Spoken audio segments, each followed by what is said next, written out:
إذا كانت هي تباع بثمن غالي معناها تجارة، يصنعوا فيروس وينشروه في العالم باش الشركات الرأسمالية تحصل أموال ببيع الأموال. عيب، هذا حرام عليكم. الأمصال لا تباع، الدواء لا يباع.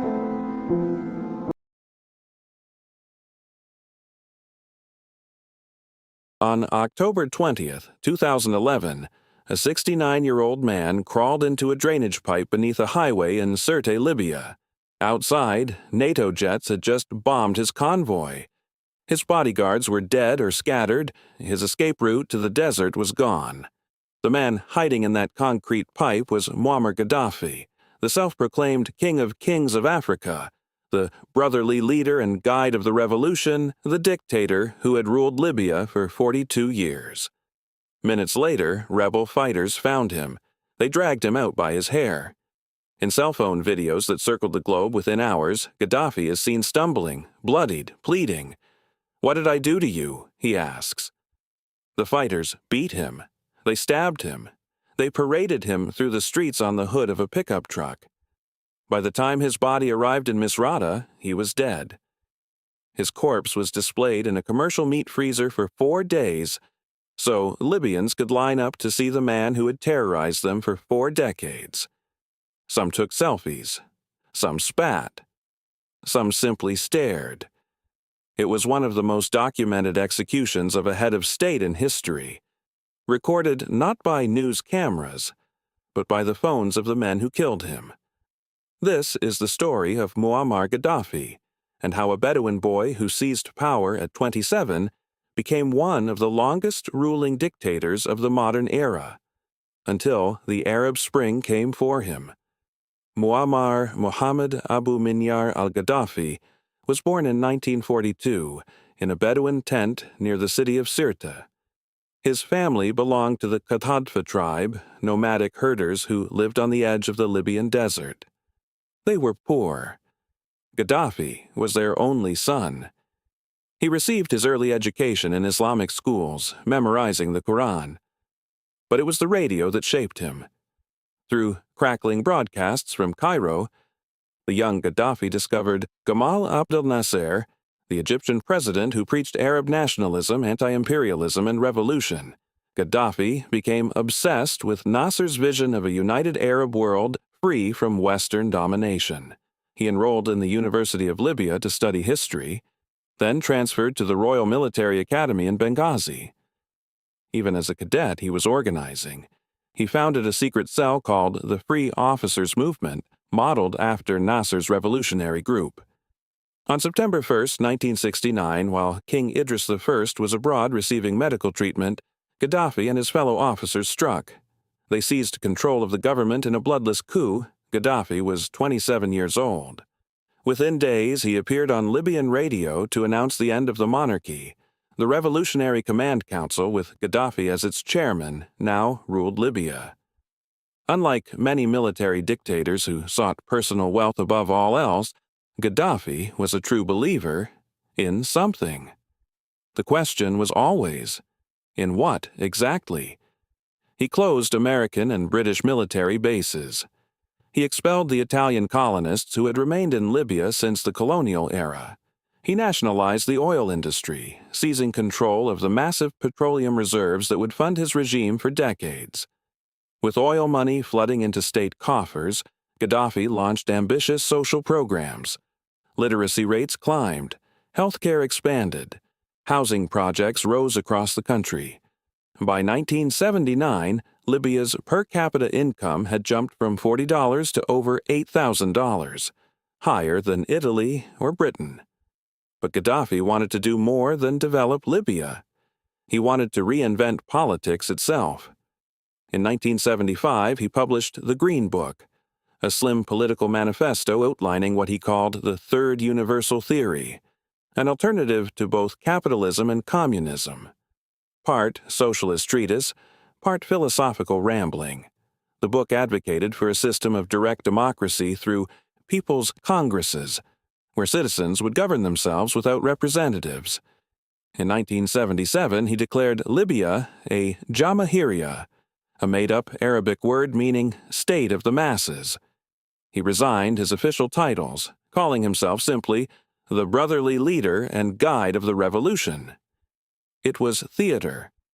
Real power remained concentrated entirely in Gaddafi's hands. He surrounded himself with female bodyguards called the Amazonian Guard. He traveled with a tent he would pitch on state visits. He gave rambling speeches at the United Nations that lasted over 90 minutes. He wore elaborate military uniforms, flowing robes, and dark sunglasses. He was eccentric, unpredictable, and increasingly dangerous. Gaddafi's Libya became a sponsor of revolutionary and terrorist movements worldwide. He funded the Irish Republican Army, providing tons of Semtex explosives that would be used in bombings across Britain for decades. He supported the Black Panthers and the Nation of Islam in the United States. He backed insurgencies in Chad, Sudan, and across Africa. He harbored Carlos the Jackal. He welcomed Abu Nidal. In 1986, Libyan agents bombed a West Berlin discotheque popular with American soldiers. 3 people died, including 2 U.S. servicemen, and over 200 were wounded. 10 days later, President Ronald Reagan ordered airstrikes on Tripoli and Benghazi. American bombs hit Gaddafi's compound. His adopted daughter, Hana, was reportedly killed. Gaddafi himself narrowly survived. The bombing did not stop him. 2 years later came Lockerbie. On December 21, 1988, Pan Am Flight 103 exploded over the Scottish town of Lockerbie. All 259 people aboard were killed, along with 11 residents on the ground. It remains the deadliest terrorist attack in British history. After years of investigation, 2 Libyan intelligence officers were indicted. Under international pressure and crippling UN sanctions, Gaddafi eventually surrendered the suspects for trial in 1999. One was convicted. In 2003, Libya formally accepted responsibility and paid $2.7 billion to the victims' families and approximately $10 million per victim. Gaddafi never admitted personal involvement, but the trial established that Libyan intelligence had orchestrated the bombing. By the early 2000s, Gaddafi was attempting rehabilitation. He renounced weapons of mass destruction in 2003, handing over his nuclear program to British and American inspectors. He cooperated with Western intelligence agencies. He hosted Tony Blair in his tent. He shook hands with Silvio Berlusconi. World leaders who had once called him a terrorist now posed for photographs beside him. But inside Libya, nothing had changed. The security services tortured dissidents. Political prisoners disappeared into Abu Salim prison, where 1,200 inmates were massacred in 1996, a crime concealed for years. Corruption was endemic. Gaddafi's sons divided the country's wealth among themselves like a family business. Then came 2011. The Arab Spring began in Tunisia in December 2010, when a street vendor set himself on fire to protest police harassment. The uprising that followed toppled President Ben Ali in January 2011. Weeks later, Egypt's Hosni Mubarak fell. Libya was next. On February 15, 2011, protests erupted in Benghazi after the arrest of a human rights lawyer. The demonstrations spread rapidly. Within days, the eastern city was in open revolt. Protesters torched government buildings and tore down portraits of Gaddafi that had hung for decades. Gaddafi's response was immediate and brutal. He ordered his security forces to fire on unarmed demonstrators. Snipers shot protesters from rooftops. In a televised address, his son, Saif al-Islam, warned that rivers of blood would flow if the uprising continued. Gaddafi himself appeared on state television, rambling and defiant. He called the protesters rats and cockroaches. He vowed to hunt them down, house by house, alley by alley. The world watched in horror. Within weeks, the protest movement had become a civil war. The rebels, loosely organized under the National Transitional Council, controlled eastern Libya. Gaddafi's forces controlled the west. Fighting raged across the country. In March 2011, the UN Security Council authorized military intervention to protect civilians. NATO began airstrikes against Gaddafi's forces, bombing tanks, artillery positions, and command centers. French, British, and American jets turned the tide. By August, rebel forces had entered Tripoli. Gaddafi's compound fell on August 23 after fierce fighting. Jubilant crowds ransacked the dictator's headquarters, posing in his bedrooms, wearing his clothes, carrying off his belongings. But Gaddafi had escaped. His family scattered, some fleeing to Algeria, others disappearing into the Libyan desert. For 2 months, Gaddafi remained hidden. He issued audio messages vowing resistance. He moved between safe houses in loyalist towns. His final stronghold was Sirte, the city of his birth. NATO jets and rebel ground forces bombarded Sirte for weeks. The city was devastated. On the morning of October 20, 2011, a convoy of vehicles attempted to flee the besieged city. An American Predator drone fired the first missiles. French Mirage jets followed with bombs. The convoy was destroyed. Survivors, including Gaddafi, took shelter near a drainage pipe beneath a highway overpass. When rebel fighters arrived, they found the former dictator hiding inside. Cell phone videos captured the next minutes. Gaddafi is pulled from the drain, dazed and bleeding. His golden pistol, the one he famously carried while masked, is seized. He is shoved, punched, kicked. One video appears to show him being sodomized with a bayonet. "Don't shoot! Don't shoot!" he pleads in one recording. In another, "What did I ever do to you?"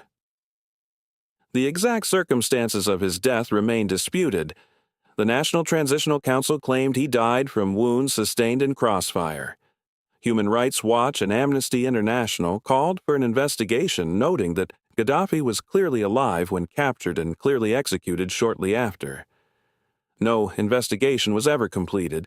His body, along with that of his son Mutassim, who was captured and killed the same day, was transported to Misrata.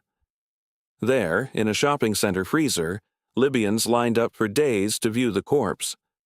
On October 25, 2011, Gaddafi was buried in an unmarked grave somewhere in the Libyan desert.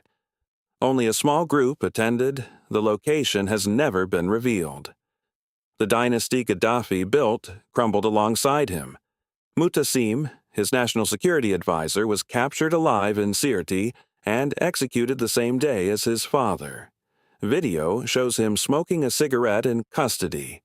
Hours later, his body showed wounds that did not exist in the earlier footage. Saif al-Arab, another son, was killed in an April 2011 NATO airstrike along with 3 of Gaddafi's grandchildren. Qamis, who commanded an elite military brigade, was killed fleeing Tripoli in August 2011. Saif al-Islam, the heir apparent and once the face of Libyan reform in the West, was captured in November 2011 while attempting to flee to Niger. His finger was blown off during his capture. He was held by a militia in Zintan for 6 years before being released in 2017. In February 2026, Saif al-Islam was assassinated. Masked gunmen shot him at his home in Zintan. He was 53 years old. With his death, the last hope for any Gaddafi political revival ended. Hannibal Gaddafi, once notorious for his violent incidents across Europe, was kidnapped in Syria in 2015 and taken to Lebanon, where he remains detained on charges related to the 1978 disappearance of a Lebanese cleric.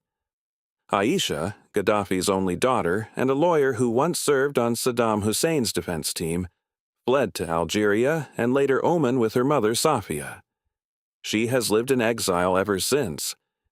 Saadi Gaddafi, the former professional footballer, fled to Niger, was extradited to Libya in 2014, spent years in prison, and was eventually released. He now reportedly lives in Turkey.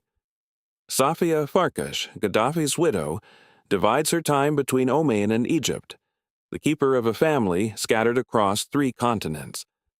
The Libya that Gaddafi left behind has never recovered.